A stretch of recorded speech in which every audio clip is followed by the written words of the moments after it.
Hi, I'm Ellie Alexander, a traditionally published author with 25 books and counting, and I'm here to share some not so cozy writing advice. Today, I want to talk about simple things you can and should do right now if you want to write.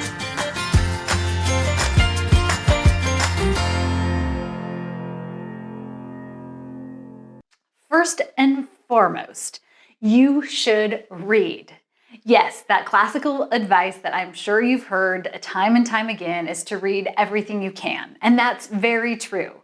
Reading makes us the best writers.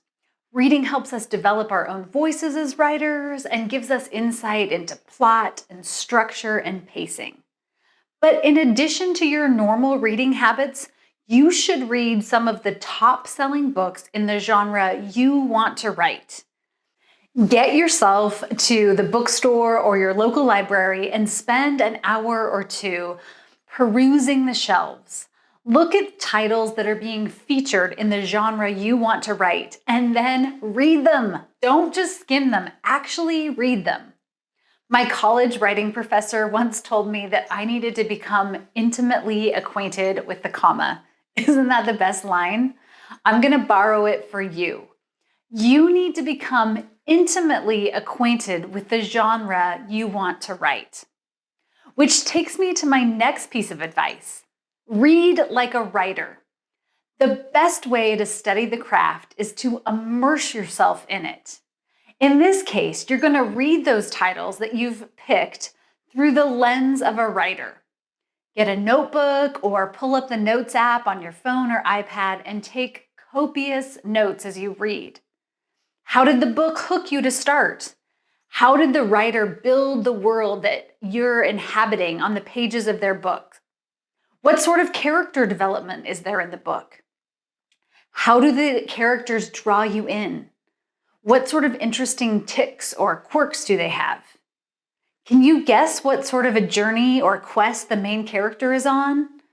Look at pacing, mark down plot twists, and look at how each chapter ends. How does the author build tension? Divide the books into acts.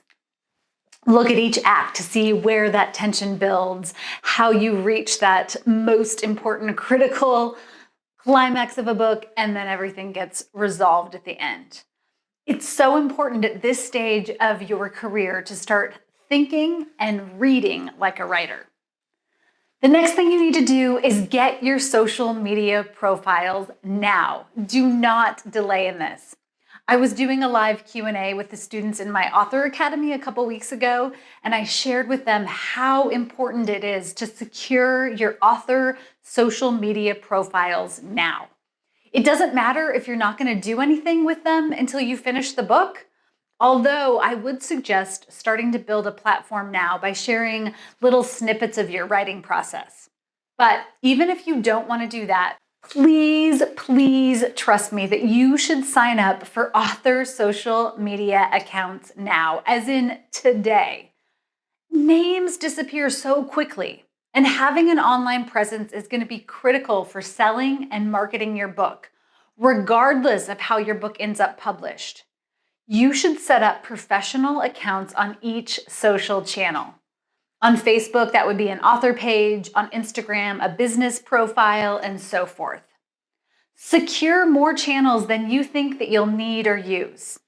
Maybe you're saying to yourself, there is no way I'm ever going to share videos on YouTube. But you're here watching them, aren't you? So don't rule it out. That could be true for you now, but it's likely to change once you've finished your book. If you had asked me when I started writing professionally if I would eventually be sharing videos on YouTube, I would have said, no way. But never say never. You're going to want to be able to reach readers in lots of places, and it doesn't cost you anything to secure author accounts now. Maybe once your book is published, you'll decide that that TikTok page you reserved isn't for you. But you'll have it in your back pocket, and I'm willing to put money on the fact that you'll be very glad you have an assortment of social media channels to work with once your book is on shelves. The last thing I think you should do right now is start making bookish connections. That means with published authors, other new writers, booksellers, and librarians. Here's the thing. There's an authentic way to begin building relationships, and then there is a gross, obnoxious way to go about making connections. Please, please don't go the obnoxious route. I'll give you an example. I had a reader reach out to me recently. This is a reader who's been following me on social media for a long time. They comment on my posts, they participate in my lives, they've clearly read my books. Maybe they haven't read all 25 of them, but that's totally okay. This reader reached out with a lovely email about how much they've enjoyed my work and would I potentially consider blurbing their new book. I said, of course. On the flip side, I spoke at a writers' conference a couple years ago and gladly shared advice on all aspects of publishing. One of the members of the group raised their hand and cut me off as I was sharing tips on how to find agents. This is a true story.